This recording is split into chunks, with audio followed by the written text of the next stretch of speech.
Hello everybody and welcome once again to the greatest podcast ever to be a podcast. It is The Brink. And we sound so excited, don't we? We had last week off. Sorry, I'm sick. Mallory is very sick, and if you can hear a large buzzing noise behind us, we are currently sitting on a boat called Milford Haven as we go up the fjords, essentially. We're at Milford Sound, which is a very pretty part of New Zealand. How are we going over here, Sicko? Oh, it's great. Everything's great. That's great. We're literally inside a cabin and we can see waterfalls and just mountains cascading with water below them, which are very, very beautiful. I think that it is definitely worth the price of admission, which, let's be honest, we played a lot. We paid so much. It's called a work trip, sort of. Well, I guess it's a work trip if work pays for it. Work didn't, but I guess I have to write it for work. But anyway, that's slightly confusing. How have you found it so far? Super great. This is, I like it. You like it? I like it a lot. You like it a lot. It was an interesting drive up here. We were meant to leave at 7. We left at 7:30, but we stopped a few places and got here. And it's meant to be a 3.5 hour. We almost made it on time. We did, yes. And we've got a person talking over the top of us. There's a waterfall to the left of us, apparently. I might go have a look, I'm not sure. Anyway, we're excited to be back with The Brink, and we've got plenty to come for this episode, so be excited, Jess. Woo! Now, a couple of weeks ago in our last episode, we mentioned that we were running out of our flashbacks and our forget the lyrics, and we actually ran out of them, so we have none left to play for you. So you're probably wondering, well, what are you going to do in the segment which you usually have right now, which kind of flashes back? We're still going to bring you a flashback of sorts. We used to run a very interesting radio soap opera. It was called Days of Our Pies. Now, we ran this for about 3 seasons, and it involved myself, Josh, and Anthony in the 3rd season very much overacting and being quite terrible. So, we're going to play it for you, and over the coming weeks, we're going to play all the episodes that ever existed of Days of Our Pies. So, where do we start with this, of course? You've got to start at episode 1 from season 1. So, without further ado, I present to you the premiere episode of Days of Our Pies, back all the way from the year that was 2008. Enjoy. Like pastry in the oven, these are the days of our pies.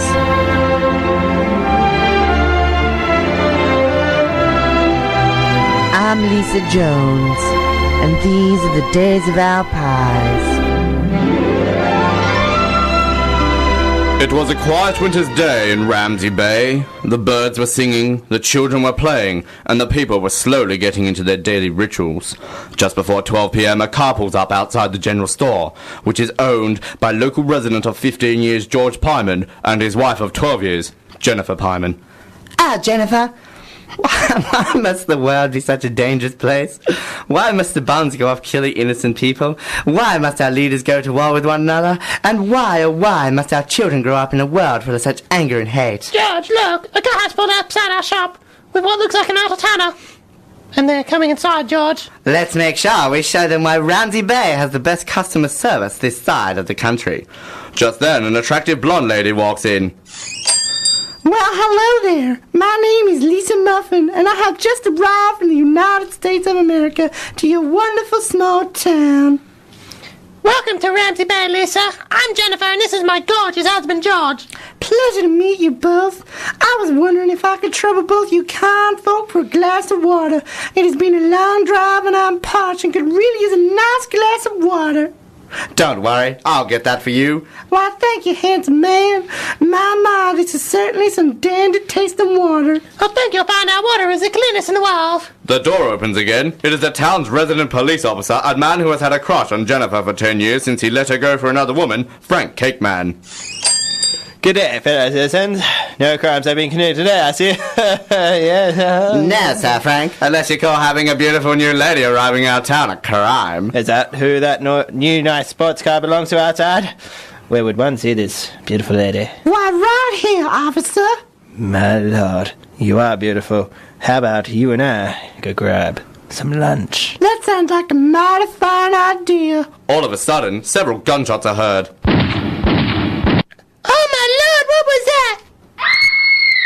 It sounds like someone has been shot. Quickly, answer! No, citizens, allow me, your extremely attractive and brave policeman, to check out the danger that lurks in the world outside beneath. Ah, my God! It's Billy Muslaba and his illegitimate father, Roy Bolasirio. They have been shot. Who shot little Billy and his illegitimate father, Roy? Who is Lisa, and why is she in Ramsey Bay? And will Frank declare his true love for his once girlfriend, Jennifer? Find out next time on Days of Our Pies.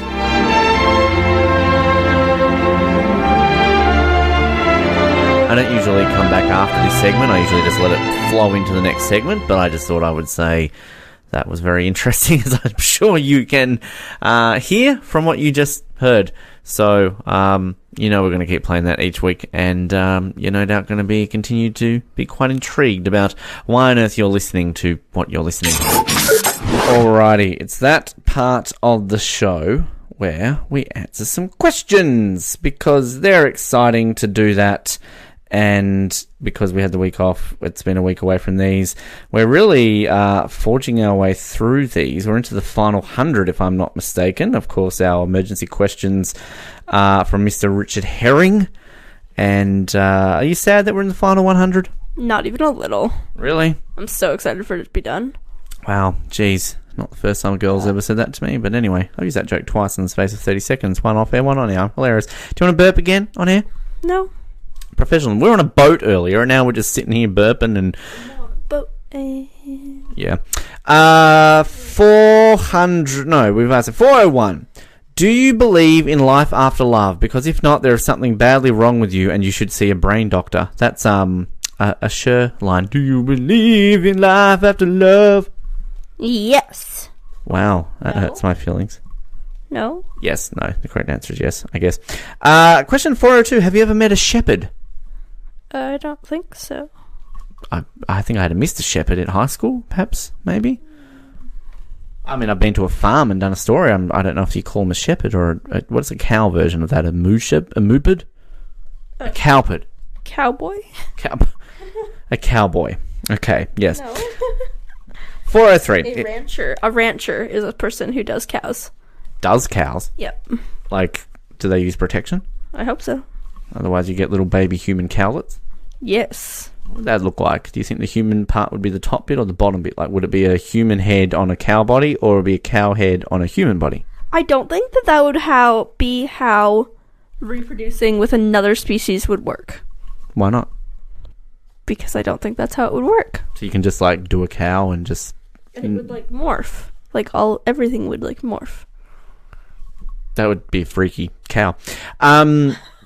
403. If you could be shrunk down and somehow be able to go on a fantastic voyage in your own body, why accept the first part and why not the second? What part of your internal body would you go to explore? No. I would, and this reminds me that the greatest episode of Rugrats ever was an episode where they were able to shrink, and I think they went in Chucky's body, I want to say. Great episode. It's literally the school bus. Magic School Bus. Yeah, that's all Magic School Bus was. What a great show. I'm glad you know that show. I would. I think that'd be fun. Like, I don't know, I'd go, like, I'd look at my heart or my lungs or something like that. Like, nothing gross, like your digestive systems or anything like that. Your brain, maybe, see if I've got one that's working, perhaps. I don't know. There's only one way out, though, so you're going to be coming out your bum or your weeb hole, so... Yeah.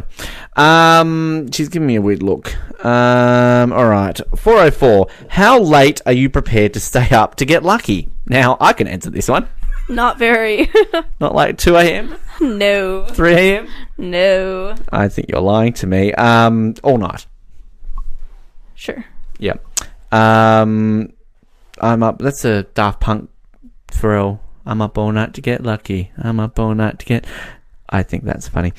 405. How can you be sure of anything? Don't ask this question. You can't? I can't be. I'm a Carlton supporter. Ha ha ha. Yeah, no, like, legitimately, you can be sure of death and taxes. That's pretty much, I think, the saying, isn't it?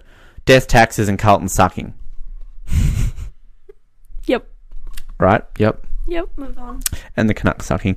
406. To be or not to be? To be. Not to be. It just reminds you of Last Action Hero with Arnold Schwarzenegger. To be or not to be? Not to be. And he shoots someone. You got to see it. 407. Who is your favourite Julian? I can't think of any. Julian McMahon. He's Christian Troy and Nip Tuck. Or my friend Julian. Because I like Julian. He's a nice guy. He's a flight attendant for Qantas. Tip your flight attendants, kids. 408. What is your favourite memory of Stuart McConey remembering something? I don't know who that is. Me neither. Let's move on to 409. Have you ever seen a starling? I have. Is that like a little baby bird? Oh, a sterling is a bird. Oh, starling. Oh. Is that like a star that's a baby? I don't know. I don't know. All right. 410. What children's toy or accessory do you wish they had in adult size? Like those superhero costumes that like you see all like kids. Like it's like, oh, get your kid a Batman cape. Like I want a Batman cape. Yeah. What about you? I don't know. That's your answer for everything this week. I'm sorry. You're a bit boring. Eh. What was that? I feel pressure. I don't know. I've never thought. Great answer. 411. Would you rather be able to turn your head like an owl or have a neck that telescopes up to the length of a giraffe neck but can go back down to normal normal neck length at will? Giraffe neck. I agree. That'd be awesome. Like you could just be like in the movies the other week when I had that dickhead in front of me, I could have just gone and like there was someone behind me. So yeah, and you could freak the shit out of people. Like you could be in the bathroom stall, like dropping a juice, and all of a sudden you like put your head up and go hello, and then put your head back down. Yeah, sure. 412. What was the biggest lie your parents ever told you? Oh, I don't know. Santa? Sure. My mum used to always, like, I would walk in and she'd be chewing something. And I'm like, what are you eating? And she would always say frog's legs. Like, that was just her answer. And I would believe her. I would always look in the cupboard for, like, a packet of frog's legs. Oh, and the whole, don't make that face, because it will stay that way if the wind changes. And I used to get freaked the shit out of that. Like, I legitimately thought my face would, like, stay that way. And I was like, oh my god, how do I know if the wind changes? Like, what the fuck? Did they ever tell you that one? They did. Not the frog's legs, though. No, that was funny. We got, like, the what's for dinner frog's legs, but not often enough to, like, be as memorable. I still never get, it's not really a lie, but that one saying my mum used to always say, when you say, like, she's the cat's mother. See, I'd never heard of that until the other week. And then also the one that my dad would say, did we talk about this recently? I feel like we talked about this recently. Yeah, because she's the cat's mother was on there. But it was, I would say to dad, like, you're an idiot. And then he would go, and then some. Yeah, I never got that either. Yeah. What is the most expensive thing you have ever lost? Well, I got pickpocketed in Mexico. I got a phone. I guess I lost that. So, yeah. I have no idea. I don't feel like I've, like, lost anything significant. Because I'm still here. Aww. 414. Would you rather be in Right Said... Would you rather be in Right Said Fred or ZZ Top? Now, Right Said Fred is, I'm too sexy for my hat. Too sexy for my... I'd rather be in Right Said Fred. That guy looks like he has fun. He tours the world singing one bloody song, and my beard's not long enough to be in ZZ Top. So, Right Said Fred all the way. ZZ Top have long beards. I'm gonna choose the same one that you did because I can't grow a beard. Well, you could. But it would be itchy. It would be. You get used to it after a while. 415. What part of you goes the reddest? My face? No? I don't know. Yeah, I'd go with that too, maybe. Yeah. 416. Who is your favourite plant agenet? If you don't know what that is, you're allowed to say your favourite plant or planet, but you will look stupid, especially if you can't think of one. I've always liked Saturn. Pluto. It's not a planet. It's not a planet. I've always liked Uranus. Someone had to say it. 417. What do you imagine it's like being Stephen Fry? I imagine it's great. Who's Stephen Fry? He's a British comedian, actor, author, I like Stephen Fry. His last name is Fry. His life must be good. I think it'd be pretty good. I think he seems like a very nice man. He's a very intelligent man, and he's got a lot of talent. So I think it would be quite good being Stephen Fry. 418. If you had to drink the entire contents of a well-stocked sperm bank or be placed in a coma for 10 years where everyone thinks you're not conscious, but you can actually hear and feel everything, if you had to, which option would you take? Coma. I'd be bored. Sperm bank, just, I guess after a while you'd get used to it. No, I couldn't do the coma for 10 years. What a waste of life. 10 years, nothing. Like, for nothing. You're not achieving anything out of it. No. 419. Have you ever made an actual life decision based on numerology or astrology or any of the bullshitologies? How did it turn out? No. I don't know about a life decision, but I've definitely read my star sign and gone, fuck, like, wow. Or read it after the events of something that happened in the day and gone, holy crap, that's correct. So I wouldn't say a life decision, though. Final question for the day. What is the strangest thing that has ever happened to you or that you've seen in a post office? I haven't been in enough post offices. I'd say the strangest thing that's ever happened to me or seen in a post office is postal workers doing their job correctly. Fair. Delivering mail properly. Fair. Not charging bullshit charges. Anyway. Alright, that's questions for today. We'll have some more for you next week. As I mentioned earlier, of course, in this episode, we've run out of flashbacks, we've run out of old Forget the Lyrics. We're hoping to bring some new ones for you at some point in the not-too-distant future. And we've got a sort of a free segment here, which we're just going to kind of let floating around. What that will be from week to week will depend on what is happening. A couple of weeks ago, I heard the very sad news that a friend of mine from high school sadly passed away. His name was Ben Clark.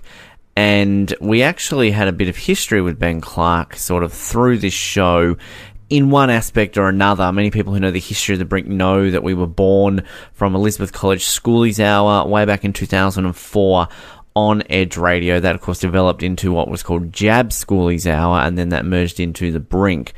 And back in the days of EC Schoolies Hour, when essentially the journalism class in at Elizabeth College were given a weekly slot on Edge Radio, we would form groups of 3 and have a 3-week run of radio shows where basically each of us got a turn in the hosting chair and you kind of alternated around the studio. And one of the weeks in which I wasn't in that designated group, I was asked to fill in for a couple of the guys who had not been able to make it that week. And on that episode, I just happened to be in that studio with the one and only Mr. Ben Clark. So I thought I would pay a bit of tribute to Ben by playing this very long ago tape of my time, back when I first started on radio, just as a bit of a tribute to Ben. And you can probably tell that the quality, A, is not fantastic, and B, neither is the quality of the radio. But, bear with us. This is the late, great Ben Clark back in 2004 appearing on EC Schoolies. Sit back, relax, and enjoy. Good afternoon, Hobart. You're tuned into the Schoolies Hour here with Elizabeth College, and we were just chilling away to An Open Letter to New York City by the Beastie Boys, and before that we had Tender Feelings by Tim Burr. I hope I pronounced that correctly, and they're a Tassie band, so it's good to hear from them. Well, my name is Ben here for the Schoolies Hour. I'm filling in for Krause and Stephen, who are not here today. Obviously, that's why I'm here.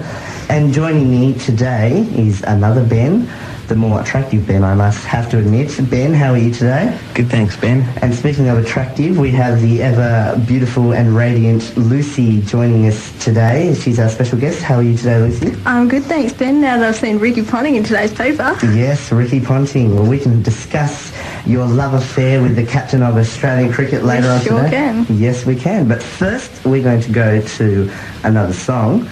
Here is Volcano by Damien Rice O, but we're going to hear from us. I apologise, sorry listeners, bit of a mistake there. We're actually going to listen to Everyone Gets Crushed by Superchunk. So let's listen to this first. Do not need me. Welcome back to Edge FM 99.3. You were just listening to Volcano by Damien Rice O. Got it right this time. And before that was Everyone Gets Crushed by Superchunk.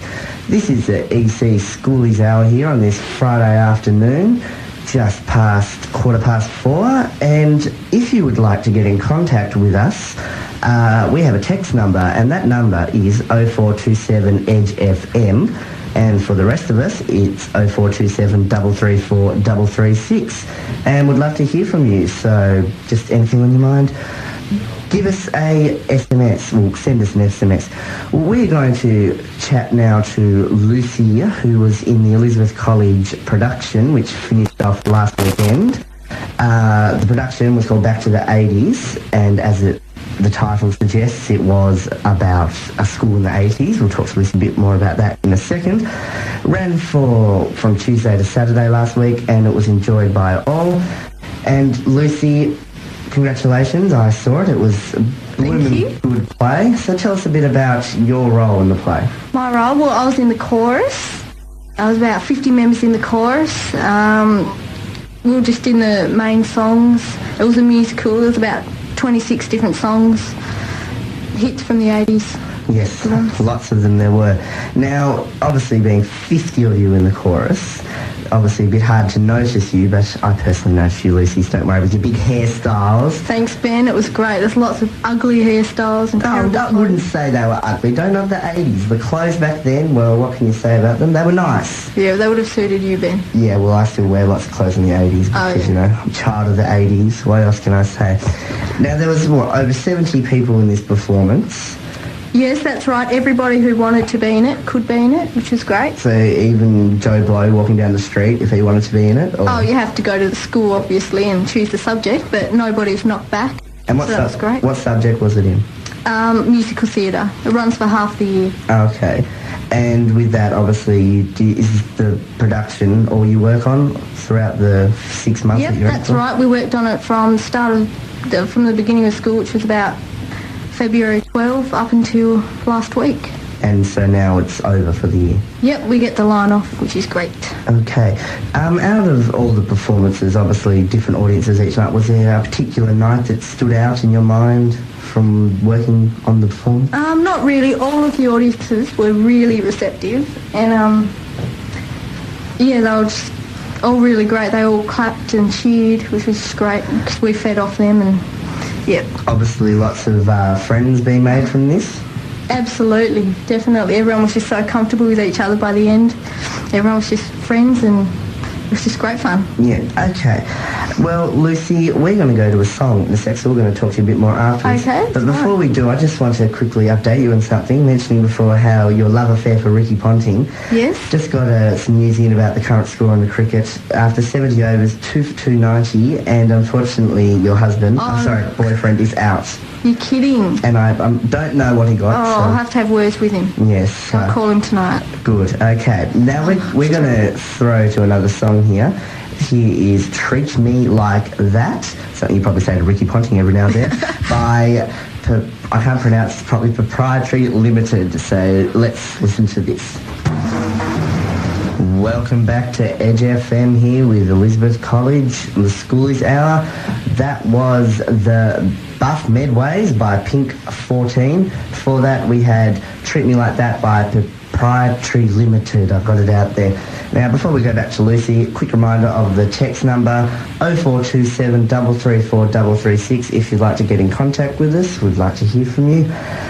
Any questions for Lucy, any questions for us, just anything, we don't care, but don't make it rude because I'll get upset. Okay, now Lucy, we're continuing on with our discussion about the Elizabeth College production which finished last weekend, Back to the 80s. Now, tell us a bit about the play. What was the story about? Well, it was set in an American high school in the 1980s, and the cast was sort of split into sort of 3 groups. We had the nerd group, who loves maths and things like that. Like you, Lucy. Yeah. Yes, no offence, sorry. Keep going, yes. Their colours were yellow. They had sort of the yellow long skirts and white cardigan things. And then there was the pink girls. There was the cheerleaders. Yes, I enjoyed them. I'm sure you quite a lot, yes. And there was the cool guys. And there was the punks. Yes. And basically it's just about sort of one person from each of those groups as a main character, and it's just stories about them. It follows the senior year, begins off with the elections for president, and it's just about a girl and a guy. They were together, and then she was with the While she's in the musical theatre production thing, because she can sing. She has a great voice. Yes, and it's obviously helping in a musical being able to sing and act, which you can do both. Multi-talented girl. Okay, well, we're going to go to another song, and we're going to come back and wrap things up very shortly here. We're going to now listen to She Rises by Matt Charles. So I hope you enjoy it here on Edge FM. Welcome back to Edge FM here, 99.3 on your Friday afternoon, the school is hour with Elizabeth College. That was a very interesting song by Pornland. Yes, Pornland, the licking song, and the announcers of this radio show did not agree with the lyrics of that song. Before that we had Funk, F-U-N-K, Is Everything by Resin Dogs, and She Rises by Matt Charles. Okay, after that very fun song, we're going to wrap things up by talking a bit about the weekend's football ahead, here with Ben and Lucy. Now, we'll just basically read the games out and we'll have a bit of a discussion about it. Is that okay, guys? And Yep, sure, it's fine. Perfect. I love my footy. Yes, footy. So do I. It's a game of champions. Okay, Collingwood versus Geelong at the Telford Dome. Oh, I'd have to say Geelong for that. Gary Ablett Jr. Yes. I disagree with you, Lucy. I reckon Collingwood will win, just getting back in a bit of form. Well, I'm gonna go with Lucy. I'm sorry, Geelong. A bit of a soft spot for the Putty Tats, and I think they'll win. Collingwood, well, I'm not going to comment about them. Hawthorn West Coast up at Lonnie. That's Launceston, York Park. I'd have to say West Coast. Going to disagree with you again, Lucy. I'm going Hawthorn. Once again, I'm going with Lucy, West Coast. Hawthorn on bottom of the ladder, playing really, really bad this year. It's a fair way to travel for West Coast, though. Yeah, but it's Launceston, so... And Hawthorn, they're bottom of the ladder. They play well at York Park. Crawford's not there. Yeah, Crawford. They beat Fremantle there. Yeah, don't knock Fremantle, Ben. Okay, Richmond, Essendon at the MCG. Tigers versus the Bombers. Tigers not travelling too well this year. Richmond, absolutely. Nathan Brown and teamed with Matthew Richardson. I think they're a great couple. And Couple, Lucy. What are your fantasies going on there? Essendon, James has 200th. Yeah, I'm going to go with Essendon because I just think the Bombers playing a bit better than the Toys. Well... What's my name? Well, you win. Okay, Fremantle versus the Kangas up in West Coast, Subiaco. Ben? Fremantle. Is that it? Okay, Lucy? Yeah, absolutely Fremantle on the West Coast. Yes. You can't doubt them there. Yes, the coast is on the west. I'm definitely going for the Dockers. Second favourite team, go the Dockers. Sydney versus Adelaide at the Sydney Cricket Ground, the Olympic Stadium. Not the Olympic Stadium, the Olympic City. Can't say anything straight today. Lucy? That's a tough one. I'd have to go with Sydney. Yep, look, Sydney. Adelaide. Yeah. Adelaide. I'm not going to comment. I'm going to have Sydney. They knocked us over last weekend. Damn Swans. Brisbane versus the Bulldogs at the Gabba. Do you really need to ask? Yes, I do. Hey, the Bulldogs knocked over the Saints when they looked like they were undefeatable, so... No, yeah, Brisbane. Alistair Lynch is just fantastic Tasmanian, yep. Yes, well, I'm going for the Bears. He can also play... Lions. Sorry, Fitzroy supporters. He can also play football really well. Good, Lucy. Well, we've got a bit of a conflict of interest for this next game. Port Adelaide Carlton, me being Carlton supporter, Ben being a Power supporter, and Lucy being Carlton supporter as well. So. Absolutely. Matthew Lappin and Cooter. Cooter's a legend. Cooter's I've met him actually, so put his arm around me. Yes. Matthew Lappin, 5 goals for him. Absolutely, yeah, they're going to win. Yeah. Sorry, Ben. Yeah, Matty Lappin just is Lucy's second boyfriend after Ricky Ponting. Ben, what do you think? I think Port Adelaide by about 10 goals. Well, I don't know. I don't know whether to go with my head or my heart. Head or my heart, but I'm going to go Port Adelaide. I'm sorry, my father, if he's listening. Final game, Melbourne St Kilda at the MCG. Lucy? St Kilda, absolutely. They're right up there at the top of the ladder. No Gary, Melbourne. I'm going to go for Melbourne as well. I think the Saints have lost their edge this season and the Demons are playing very well. Well, we'll see about that then, won't we? We will. We're out of time. I'm very sad to say here. The school is out. It's coming up to 5 o'clock. After 5 o'clock, listening to Lionel with Halfback Flankers. We've enjoyed your company this afternoon. Lucy, thanks very much for coming in today. Thanks for letting me come in, Ben. That's perfectly fine. And Ben? It's been a pleasure. It certainly has. This is Ben for Elizabeth College Schoolies Hour signing off. And you'll be here next week with 3 new people. So enjoy listening to them and farewell from us. Here is Legion of Boom by the Crystal Method. Time to close it out for this episode, which has been interesting. We started on a boat, we're ending on a chair. How's it hanging? We're done. I can go to bed now. Yay! Didn't I tell you that we're about to record a 10-hour anthology series on the history of Summer Crawl 2017? It's Mallory's shirt, by the way. Incorrect. We're not doing that. I'm going to bed. Just quickly, if you had to recommend Aladdin or Detective Pikachu, what would you recommend? Pikachu! And are you looking forward to seeing Rocket Man and Godzilla? I'm not seeing Godzilla. That is the answer that I thought you would give. Thank you for tuning in, everybody. You can like us on Facebook, follow us on Twitter, subscribe on all the relevant channels, and get excited because we're about to hit the month of June, and you know what that means? It's another month, and it's winter, which is great. So, yes, I don't know, what are you doing right now? Ear is like all plugged. That's unfortunate. But thank you for tuning in. I said that already. Mallory, thank you for being here. Thanks, Ben. And until next week, keep sucking those oranges, Hober Cargill. And good night.